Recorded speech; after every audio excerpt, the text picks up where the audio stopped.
Welcome back, guys. Now in the previous video we have discussed about the structure of insulin, functions of insulin and release of insulin when the blood glucose levels are elevated, and also we have seen how insulin will decrease the blood glucose levels, how insulin is helping the tissues for uptake of glucose. All those points we have covered in the previous video. Now in this video let's discuss certain pharmacological links, which means let's discuss about drugs which functions like insulin. Okay, now the first group of drugs which we are going to discuss are sulfonylureas. Okay, now these sulfonylureas are used in the treatment of diabetes mellitus. So the sulfonylurea should have to treat hyperglycemia. That's what the problem in diabetes mellitus. So sulfonylureas should have to decrease the blood glucose levels. How? That we will discuss now. Now the mechanism of action of the sulfonylureas is these sulfonylureas binds to ATP sensitive potassium channels on pancreatic beta cells. We have discussed many times, guys. The pancreatic beta cells are the ones which are releasing the insulin. Now insulin release is mainly dependent on which channels? The ATP sensitive potassium channels. Whenever you close the ATP sensitive potassium channels, the beta cells of pancreas will undergo depolarization. Calcium influx will happen into the beta cells, will move the vesicles which contains the insulin, and these vesicles are going to fuse with the cell membrane, and insulin will be ultimately released into the bloodstream. We have discussed that. What I am saying is, normally when blood glucose levels are elevated, the glucose will enter into the beta cell, ATP is going to be produced, that ATP will close the potassium channels. Now think, if you can close the ATP sensitive potassium channels with the help of a drug, for example, now what will happen? The ATP sensitive potassium channels you are blocking them. Whenever you block the ATP sensitive potassium channels, potassium is going to again accumulate in the cell will undergo depolarization. So at the end of the day, insulin will be released. Okay, so that's how sulfonylureas are going to be working. So sulfonylureas are insulinogogues. They increase the release of insulin. How? By blocking ATP sensitive potassium channels. ATP sensitive potassium channels will be blocked, will be inhibited by sulfonylureas. So more and more insulin will be released into the blood. If more insulin is getting released, that will decrease the blood glucose levels. So that's how sulfonylureas are treating the hyperglycemia, treating the diabetes mellitus. Now let's see some important groups of drugs which are coming under sulfonylureas. Include glipizide, glyburide, tolbutamide, glyclazide, chlorpropamide. All these are the important sulfonylureas. So remember one more time, sulfonylureas are insulinogogues, which means it increases the secretion of insulin, which releases more and more insulin into the blood. Okay, now after this let's talk about one more drug which is called as a diazoxide. Now what kind of drug is diazoxide and in which conditions we are going to use this drug? Diazoxide is not something used in diabetes mellitus. It's not used in diabetes mellitus. Diazoxide is used in conditions like insulinoma. Okay, insulinoma. Now see, what exactly is insulinoma? I am showing you pancreas here. Now very simple way, this is the pancreas. Now there is a tumor of beta cells. You are having a tumor of beta cell. Now this tumor, what it is producing? It's producing excessive amounts of insulin. Okay, there is production of excessive amounts of insulin. So what this insulin will do? Insulin will cause hypoglycemia. Okay, now this insulin is causing hypoglycemia, and that hypoglycemia can kill the patient. Now what, as a good doctor, you should do? You should decrease the release of insulin. And how you can do that? See, this diazoxide is a drug which will go to the potassium channels. Which potassium channels? ATP sensitive potassium channels, and it opens the ATP sensitive potassium channels. So all the time potassium is leaking out of the cell. When the positive charges are leaving out of the cell will become hyperpolarized. Now the beta cells of islets, the beta cells of pancreas, they are getting hyperpolarized. Now they are no longer releasing the insulin. So we are decreasing the insulin production by giving drugs like diazoxide. So this diazoxide is especially used in conditions like insulinomas. Okay, now after this, let's talk a few more important actions of the insulin. Yes, we know insulin decreases the blood glucose levels, there is no doubt, by more uptake of the glucose into the tissues. Apart from that, you should also know whenever you use insulin, insulin will take all the potassium from outside and all the potassium is going to be kept into the cell. Okay, so potassium is brought into the cell. So whenever you give insulin therapy, all the potassium will be kept or packed into the cell.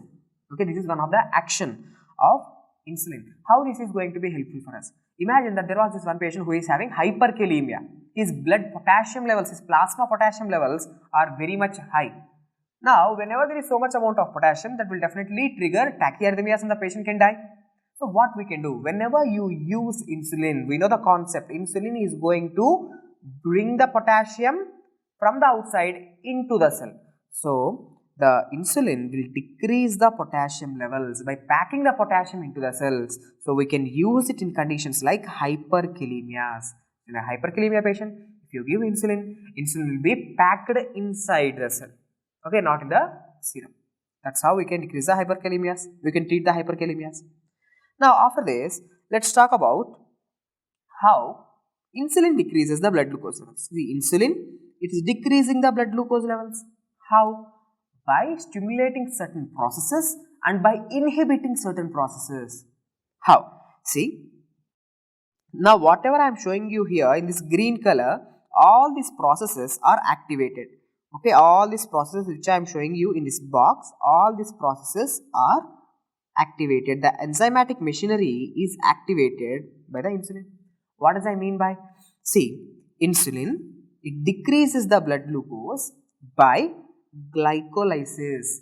Also, insulin will stimulate glycogenesis. What exactly is glycogenesis, guys? Glycogenesis means now this insulin will act on the liver. Now, liver will uptake all the glucose from the blood. All this glucose is going to be converted into glycogen, the storehouse of glucose. So, all the glucose from the blood is being brought into the liver. In the liver, glucose is being converted into glycogen. Okay. So, insulin is decreasing the blood glucose by activating glycogenesis or glycogen synthesis. One more thing, insulin is stimulating the lipogenesis. So, whenever you have excessive amounts of glucose, extra glucose, all that extra glucose can be converted into fats. So, lipogenesis. So, blood glucose levels are going to be decreased. Okay. Now, in the same way, the insulin is going to inhibit certain processes or the enzymes of certain reactions, I should say. Now, try to understand what exactly I am showing you here. Glycogenolysis. Whenever glycogenolysis happens, what will happen, guys? See, glycogenolysis. Whenever glycogenolysis is happening, glycogen is getting broken down. When glycogen is getting broken down, blood glucose levels will be elevated. That's not what we want. That's not what insulin wants. Insulin all the time decreases the blood glucose levels. So, insulin inhibits the glycogenolysis. Insulin inhibits gluconeogenesis, glucogen neosynthesis. Okay, sorry, glucose neosynthesis means glucose is getting formed from non-carbohydrate sources, which means like glucose production from the amino acids or glucose production from the fatty acids. We don't want glucose now. Insulin don't want glucose to be present in the blood. So, insulin inhibits glycogenolysis, inhibits gluconeogenesis, inhibits lipolysis and ketogenesis. So, all this what I am showing you in this pink or violet color box, all the enzymatic machinery or all these reactions are going to be inhibited by insulin. So, there are certain reactions which are getting stimulated because of insulin and there are certain reactions which are inhibited because of insulin. You should know for your exams. Now, after this, please try to answer this question. Okay. Now, which of the following is the action of insulin? At the end of the day, insulin should decrease the blood glucose levels. Don't forget. Now, insulin decreases the activity of glucokinase or hexokinase. Really? No. Insulin will stimulate glucokinase, stimulate hexokinase. Why? Because it's an enzyme of glycolysis. Okay. So, as it's an enzyme of glycolysis, glycolysis is activated because of insulin. So, decrease activity is a wrong statement. It's a wrong statement. No, it activates the glucokinase. Decreases the activity of glycogen synthase. No, glycogen synthase is something helping in glycogen synthesis. So, glycogenesis is stimulated, not inhibited. So, this is also not the option. activation of liver phosphorylase. Now, even phosphorylase is an important enzyme which is involved in glycogen synthesis. So, this is even the liver phosphorylases. Okay, the liver phosphorylases are even activated because of insulin. But remember guys, inhibition of glucose 6 phosphatase. See, this glucose 6 phosphatases. Phosphatases are the enzymes which are involved in gluconeogenesis. Okay, glycogenolysis. So, glycogenolysis, gluconeogenesis, they are inhibited, right, because of insulin. So, this is the true statement. The true statement is insulin will inhibit glucose 6 phosphatases. Okay, this is how the questions are being asked in your exam. Now, let's discuss about incretins and insulin relation. What are these incretin molecules and how insulin is going to be related? Guys, I have already discussed about these incretins in the topic of GI also. GI physiology also I have discussed. Now, what exactly are these incretins? Whenever you take food into your GIT, the wall of the GIT wall is going to produce certain chemicals. Now, these chemicals are GLP, glucagon-like peptide, and GIP, gastric inhibitory peptide. Glucagon-like peptide and gastric inhibitory peptide are the chemicals which are released by the GIT wall. Now, what these chemicals are doing, what these substances are doing, they are directly going to the pancreas and stimulating the beta cells of pancreas to increase the insulin release. So, incretins are the molecules which increases the release of insulin.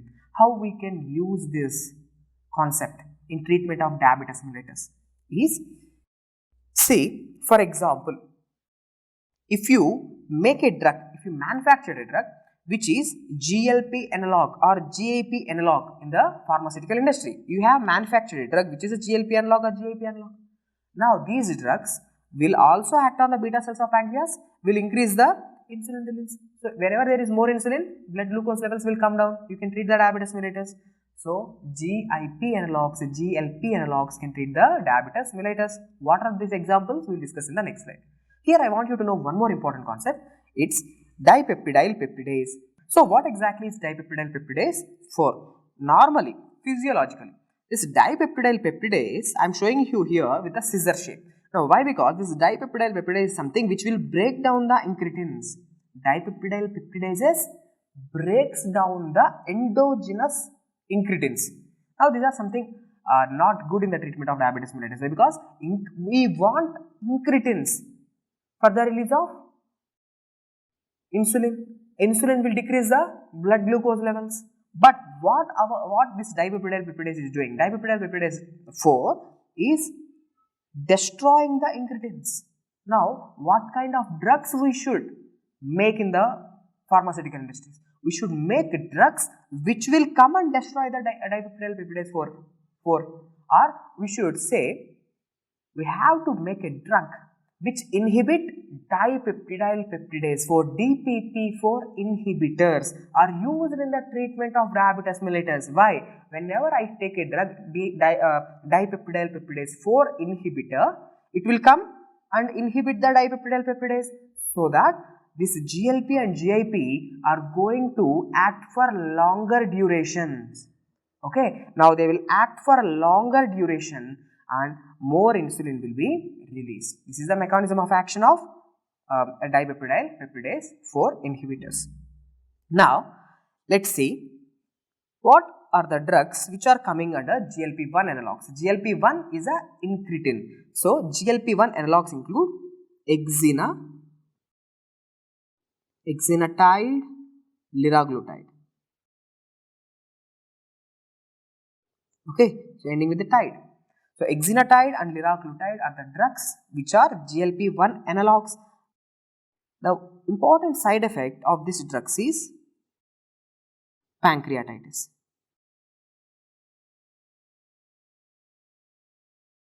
Okay.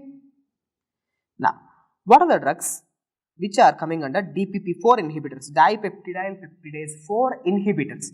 Dipeptidyl peptidase 4 inhibitors include sitagliptin,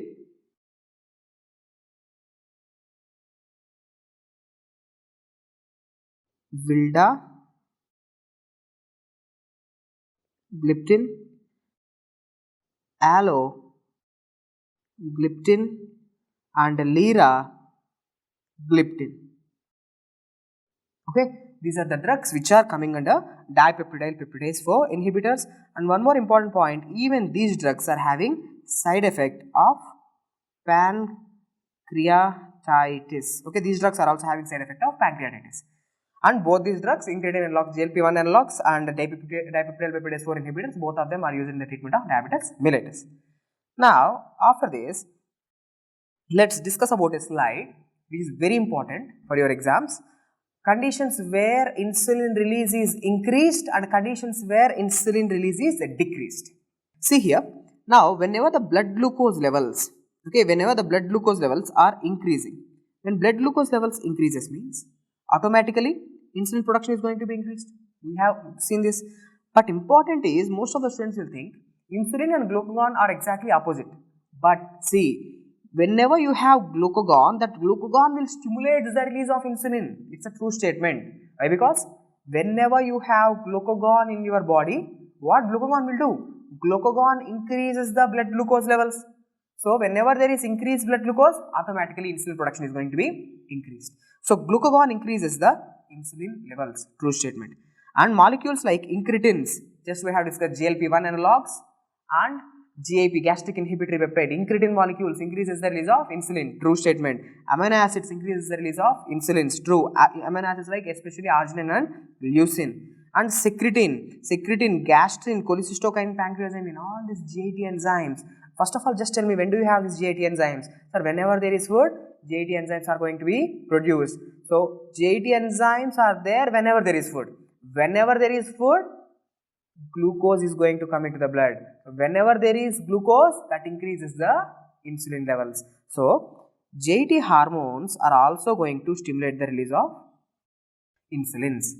Okay. Now, and lastly, sulfonylene ureas, we have seen glyburide, glyclazide, chlorpropamide, all these drugs are stimulants, are not the stimulants. These drugs, sulfonyl ureas, will block the ATP sensitive potassium channels, making the beta cells of pancreas depolarize and helps in the release of insulins. Okay, now let's see what are the conditions where insulin is going to go down. Somatostatin, universal inhibitor, it decreases everything, so it also decreases insulin.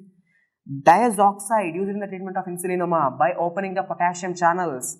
Okay, it opens the ATP sensitive potassium channels, causing the leak of potassium out of the cells, making the cells hyperpolarized, so less insulin is going to be released. And especially beta blockers like propranolol and norepinephrine and epinephrine, they are also having a properties to decrease the insulin release. Okay, now just think logically, guys. Norepinephrine and epinephrine, they are catecholamines which are seen during sympathetic states. Whenever you are active, whenever you are in a sympathetic state, you want more glucose or less glucose in your blood? Just tell me. To fight or flight, you need more glucose in your blood. For taking fast decisions, you need more glucose in your blood. So, epinephrine, norepinephrine will inhibit the release of insulin. Now, whenever there is no insulin, blood glucose levels are going to be maintained higher. That more glucose will help you to fight or flight or to take good decisions. Okay, so catecholamines, very important point. Catecholamines like norepinephrine and epinephrine decreases the insulin or increases the insulin? Decreases the insulin.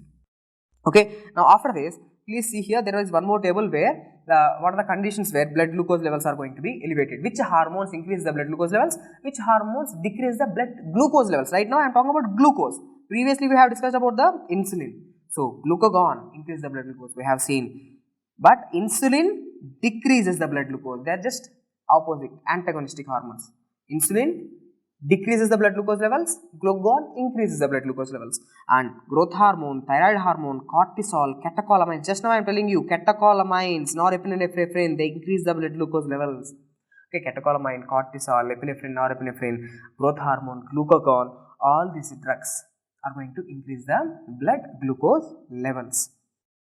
Okay, now try to answer this slide, guys. Sympathetic stimulation has which effect on insulin? Sympathetic activity, fight or flight, you need more glucose. If you want more glucose, insulin should go down. So, sympathetic stimulation inhibits the insulin. Now, after this, try to answer. Which of the following substances antagonizes the action of insulin? Normally, insulins decreases the blood glucose levels. Just now we have discussed growth hormone increases the blood glucose levels. So, growth hormone is antagonistic of insulin. Insulin decreases the blood glucose, growth hormone increases the blood glucose. Okay. Now, one more important integration from gynae.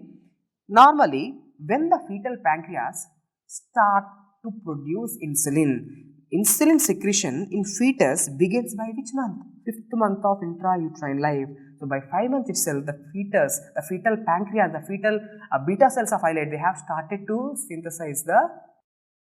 Okay guys, we have discussed all the important points regarding insulin. We have also integrated so many drugs here for the treatment of diabetes mellitus. Hope the video is helpful. See you in the next video.